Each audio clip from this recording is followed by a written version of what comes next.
how to deal with a Democratic style supervisor. Stay tuned.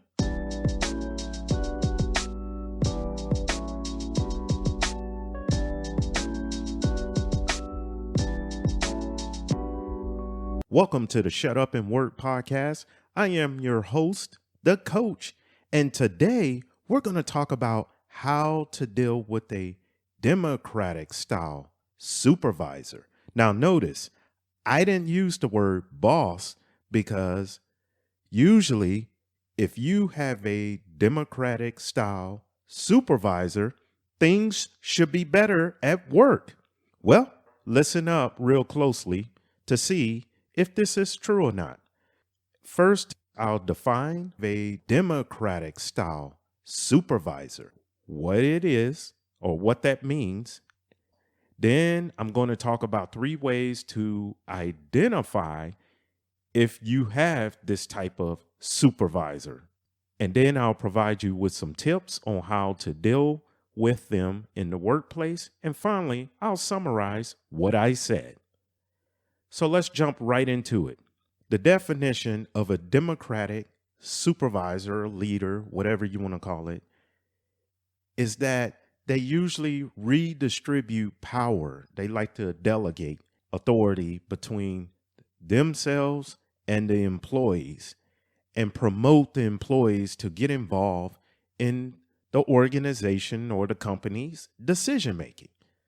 So it's just that simple. It's basically if you are an employee, your supervisor is going to be asking you questions and maybe asking you questions to receive your input on the process of how something works in the organization, or maybe how things are currently working and if they need to be changed. So that's basically what they're going to be asking your input for. Now, I told you about the definition. Let's move on to determine if you have this type of supervisor. The first thing you will notice is that with this type of supervisor, they love collaboration. As I kind of mentioned in the definitions, they want to hear your ideas and your opinions about the workplace. Now, understand, most of the time, this supervisor, they will make the final decision or the final say of things, but they are gladly to take suggestions and ideas from you. The second thing, they encourage engagement, and it helps you as an employee, speaking from experience, to be more engaged, to be more positive about the workplace when they are trying to engage you in these things. So again, they want collaboration and engagement. So they want you always involved in what's going on, especially if it's a decision-making process.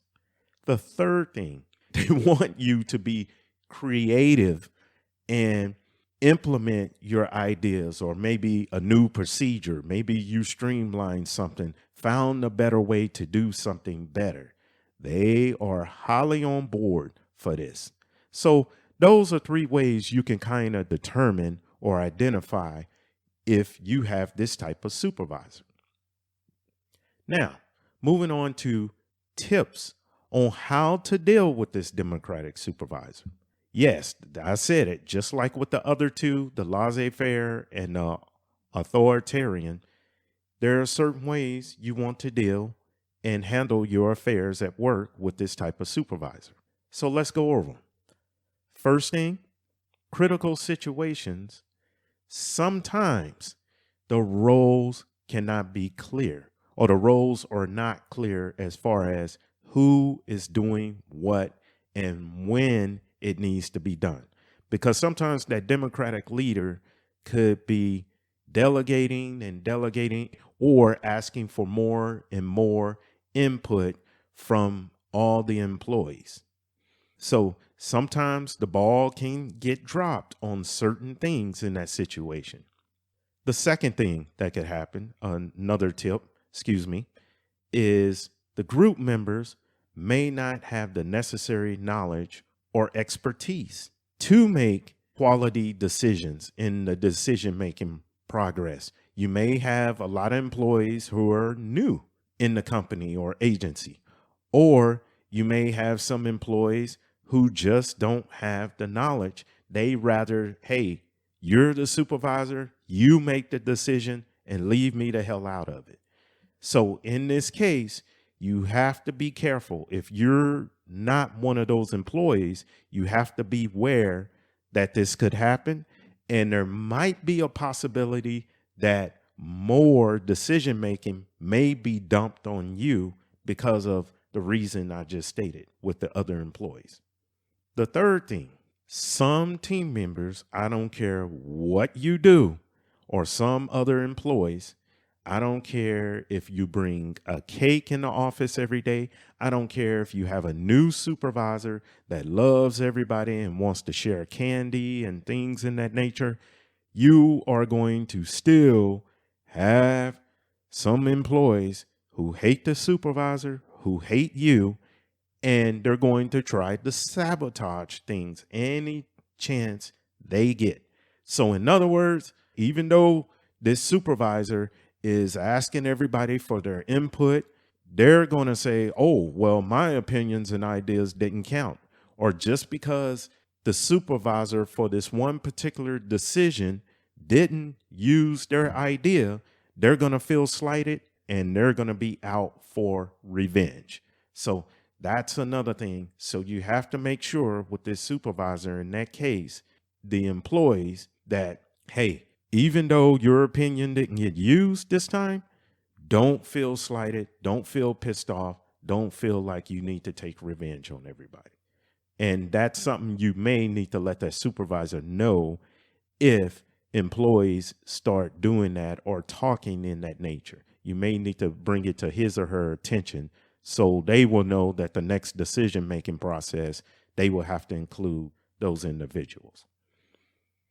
And then the last thing, and of course, depending on what line of work you work in, you can either disregard this or you could take it just in case in the future you end up in this line of work. If it's a government agency that you work for, or you're in the military or something like that, and there's a lot of information that you're passing around and need to share, then you need to be very careful and let the supervisor know, like, hey, these are classified documents here. Do you really want to share this with everybody? So depending on what's going on, you need to be careful with that situation. And if you're having a meeting where the supervisor is briefing that, hey, there may be some classified stuff that's going to be handled by everybody and trying to get input from everybody on how to handle it, then you may need to speak up and say, hey, I think we should do it this way, or the less people handling that information, the better in that situation. So those are some tips on how to deal with this supervisor in the workplace. Now, real quickly, let's jump to the summary. I defined what a democratic supervisor is. I gave you some traits on how to identify if you're working for this type of supervisor. And I gave you some tips on how to deal with this type of supervisor in the workplace. So I hope this episode has helped and provided you some clarification and ideas on dealing with this type of supervisor. I wish you good luck and success in your career. And please, as always, don't forget to like, share, and drop me some comments about your experiences on working with this type of supervisor. And did you like it or did you hate it? Hey, it's free country. Other than that, please subscribe to our channel and pass it along to a friend or a family member. I will talk to you next time. Take care.